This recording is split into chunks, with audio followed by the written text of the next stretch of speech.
বন্ধুরা, আজকে আমরা খুব সহজেই একটি সুন্দর ময়ূর আঁকা শিখব। প্রথমে এভাবে একটি রেখা নিচের দিকে বাঁকিয়ে নেব। অপর পাশে একইভাবে একটি রেখা বাঁকিয়ে নিচ থেকে আমরা গোল করে মিলিয়ে নেব।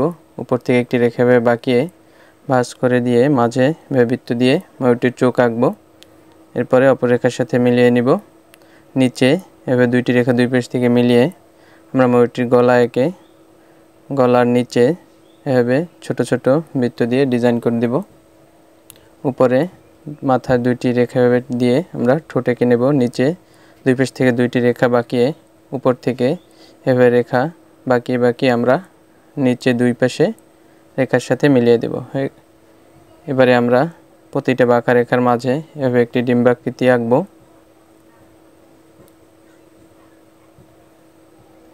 ডিম্বাকৃতি হচ্ছে ময়ূরের পেখমের ডিজাইন। এর মাঝে এভাবে ছোট রেখা বাঁকিয়ে আমরা ময়ূর থেকে প্রতিটা ডিম্বাকৃতির সাথে একটি করে রেখা মিলিয়ে নিব। উপরে ময়ূরের মাথার ঝুঁটি এঁকে দিব। এভাবে রেখায় চারপাশেরই এভাবে প্রতি পাশে ডিম্বাকৃতির সাথে আমরা ময়ূরের সাথে রেখা দিয়ে মিলিয়ে দিব। আর নিচে এভাবে আমরা দুটি পা এঁকে ময়ূরের নখ এঁকে দিব। এবার ময়ূরটিতে রং করব। ময়ূরটির গলায় এখন আমরা গোলাপি রং করব। নিচের দিকে গাঢ় গোলাপি রং করে উপরের দুই পাশে হালকা করে রঙের শেড দিয়ে দিব। এই রংটা আমরা সাইন পেন দ্বারা করব।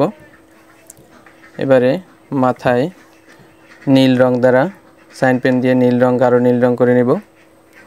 এবারে নিচেও নীল রং দিয়ে গাঢ় নীল রং দিয়ে রং করব।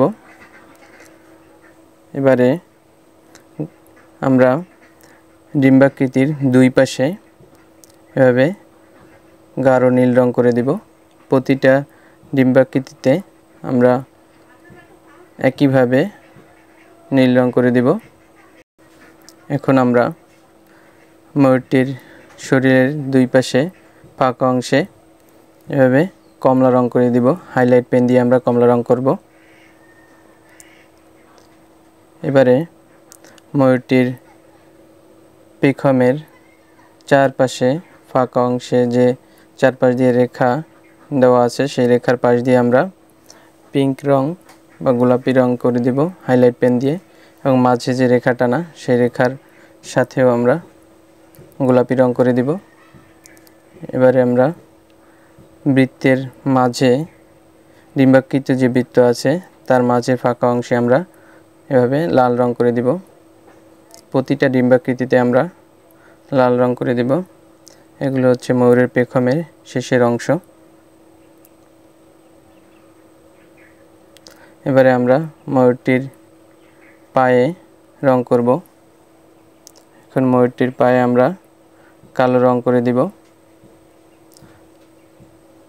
ময়ূরটির পায়ে কালো রং করা হয়ে গেলে এখন আমাদের আঁকা হয়ে গেল একটা সুন্দর ময়ূর।